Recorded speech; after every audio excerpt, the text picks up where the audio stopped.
SBMCM স্কলারশিপে অনেকেরই মানে recently 1 থেকে 2 সপ্তাহের মধ্যে অনেকেরই ব্যাঙ্ক ভেরিফিকেশান ফেলড হয়েছে। ব্যাঙ্কে আলাদা নাম, এখানে অ্যাপ্লিকেশান ডিটেলস আলাদা নাম, মানে আপনি যে নামে অ্যাপ্লাই করেছেন সেই নাম এবং ব্যাঙ্কে যে নাম, তো ব্যাঙ্কের নামটা তো আধার কার্ড দিয়ে হয়, মানে আধার কার্ডে যে নাম থাকে, যে ডেট অফ বার্থ থাকে, সেই নামেই আপনার ব্যাঙ্ক অ্যাকাউন্ট খোলে। কিন্তু এদিকে তোমার আরও যে বাকি ডকুমেন্টগুলো, এই ক্লাস 11-12-এর যে সার্টিফিকেট, মানে উচ্চ মাধ্যমিকের যে অ্যাডমিট কার্ড, সেই হিসেবে তুমি অ্যাপ্লিকেশানটা ফর্ম করেছো। সেই জন্যে এখানে যে প্রবলেমটা সবার হচ্ছে যে ব্যাঙ্কে আলাদা নামের জন্য বা স্পেলিং মিস্টেকের জন্য অনেকের অ্যাপ্লিকেশান রিজেক্ট হয়েছে। অ্যাপ্লিকেশান রিজেক্ট মানে ব্যাঙ্ক ভেরিফিকেশান ফেলড হয়েছে আফটার অ্যাপ্লিকেশান মানে ফরওয়ার্ড বাই এইচওআই কিংবা অ্যাপ্রুভড হওয়ার পরও অনেকেই ব্যাঙ্ক ভেরিফিকেশান ফেল দেখাচ্ছে। তো এই সমস্যাটা সলভ করার একটাই উপায়। এখানে তো দেখতে পাচ্ছ যে এই ওয়েবসাইটে হচ্ছে মেনটেন্যান্স প্রবলেমের জন্য, মানে পরের বছর যারা ফ্রেশ বা রিনিউয়াল অ্যাপ্লাই করবে, ওই 2025-26-এর জন্য যারা অ্যাপ্লাই করবে তাদের জন্য মেনটেন্যান্সের জন্য ওয়েবসাইট কয়েকদিনের জন্য বন্ধ আছে। মোটামুটি 20 তারিখের পর ওয়েবসাইট খুলে যাবে আর নতুন অ্যাপ্লিকেশান শুরু হবে।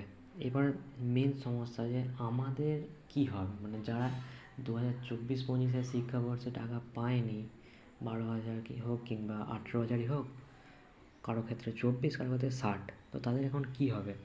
তো তারা একটাই সলিউশন, তাদের যেতে হবে ডাইরেক্ট বিকাশ ভবন।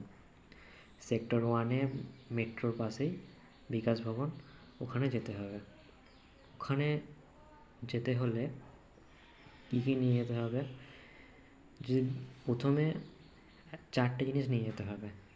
4টে জিনিস নিয়ে সোজা বিকাশ ভবন ঢুকবে। মেন গেট থেকে ঢুকে পেছন দিকে যে বড় বড় বিল্ডিংগুলো আছে ওখানে 9th ফ্লোর অর্থাৎ 10 তলায় যেতে হবে। আমি নিজে গেছি। আর মেন সমস্যা হচ্ছে এখন খুব ভিড়, লিফটে করে যেতে পারবে না, হেঁটেই যেতে হবে, মানে সিঁড়ি দিয়ে যেতে হবে। প্রথমত অ্যাপ্লিকেশান ফর্ম, যে অ্যাপ্লিকেশান ফর্মটা তোমরা দিয়েছিলে অ্যাপ্লাই করার সময়, যে অ্যাপ্লিকেশান ফর্মটা একটা 2 পেজের মেনলি প্রিন্ট আউট, সেটা করে রাখতে হবে। যদি আগে থেকে থাকে তো ভালো, এখন ওয়েবসাইট বন্ধ আছে, এখন তোমরা সেটা ওয়েবসাইট থেকে খুঁজে বার করতে পারবে না। তো আগে যদি সেটা ডাউনলোড করা থাকে তাহলে সেই জেরক্সটা বা হার্ড কপিটা নিয়ে যেতে হবে প্রিন্ট আউট করে, ব্ল্যাক অ্যান্ড হোয়াইটে নিয়ে যাবে।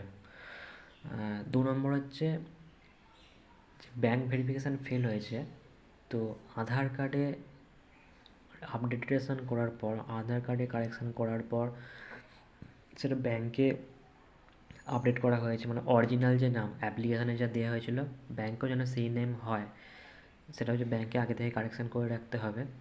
এবং যে নতুন পাসবুক ব্যাঙ্ক তোমাকে প্রোভাইড করবে, তো সেই অরিজিনালটা এবং তার সাথে 1 কপি জেরক্সও নিয়ে যেতে হবে।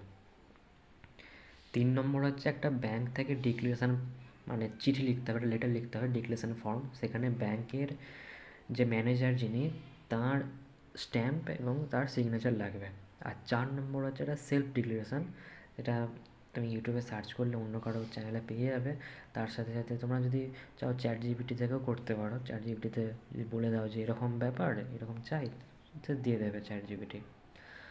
আর একটা মেন পয়েন্ট, সেলফ ডিক্লারেশানে কারো সাইন লাগবে না, নিজের সই করতে হবে। কারণ সেলফ ডিক্লারেশান মানে কি, আমি নিজে দিচ্ছি, আমি কাকে দিচ্ছি, মানে বিকাশ ভবনে দিচ্ছি, ওখানে নিজের সিগনেচার লাগবে, অন্য কারো সিগনেচার নয়।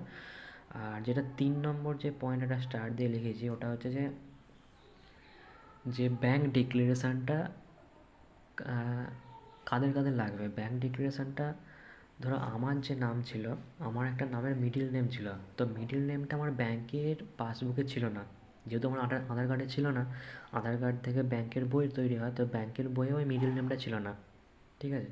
কিন্তু আমার অরিজিনাল যে ডকুমেন্টস, বাকি সব কিছু যে ডকুমেন্টস আছে, ভোটার কার্ড থেকে শুরু করে মাধ্যমিকের অ্যাডমিট কার্ড, উচ্চ মাধ্যমিকের যা কিছু, কলেজের নাম, সব মিডিল নেমটা ছিল। সেই জন্য আমার ব্যাঙ্ক ভেরিফিকেশান ফেলড হয়েছে।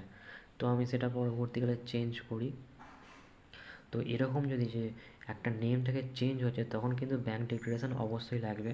আর যদি কারো হয়ে থাকে স্পেলিং মিস্টেক, যেমন কোনো কোনো জায়গায় যে শোভন যে বানানটা, তো শোভন মানে ওয়ার্ডের মাঝে ভি আসবে, অনেকের ক্ষেত্রে বিএইচ লেখা থাকে। তো এইগুলো দেখবে আলাদা আলাদা, ব্যাঙ্কে একরকম, অরিজিনাল ডকুমেন্টসে একরকম। তো ওর ক্ষেত্রে ব্যাঙ্ক ডিক্লারেশান লাগে না। তবুও ভালো কথা বলছি, ব্যাঙ্ক ডিক্লারেশান নিয়ে যাওয়া ভালো, নাহলে আবার ওখান থেকে ফিরে আসতে হবে। আর যেটা যাওয়ার হচ্ছে যে বিকাশ ভবন যাওয়া, তো এটা এক্সট্রা বলে রাখি যে যদি কারো কেউ যদি ধরো অনেক দূরে বাড়ি, বীরভূমটা এই সাইডে বাড়ি, তো তারা হাওড়া তো আসতেই পারবে। হাওড়া থেকে ডাইরেক্ট মেট্রো পাওয়া যায় সিটি সেন্টারের পর হচ্ছে যে ওই সেক্টর 1। তো সেক্টর 1 ওই ওখানে মেট্রো স্টেশন হচ্ছে সেন্ট্রাল পার্ক, তো সেন্ট্রাল পার্কে যেতে পারবে হাওড়া থেকে। সেন্ট্রাল পার্ক কয়েকটা স্টেশন, এই যে হাওড়া থেকে সেন্ট্রাল পার্ক মোটামুটি কয়েকটা স্টেশনে 30 টাকা ভাড়া নেয়। তো ওটাতে যাওয়াই বেস্ট হবে, নাহলে যা ভিড় হয় হাওড়াতে, ওটাতে যাওয়াই বেস্ট হবে। ঠিক আছে, এখানেই ভিডিওটা শেষ করছি। যদি ভালো লাগে থাকে তাহলে লাইক করবেন, শেয়ার করবেন। আর যদি অবশ্যই যান তো এই ডকুমেন্টগুলো অবশ্যই মনে করে নিয়ে যাবেন।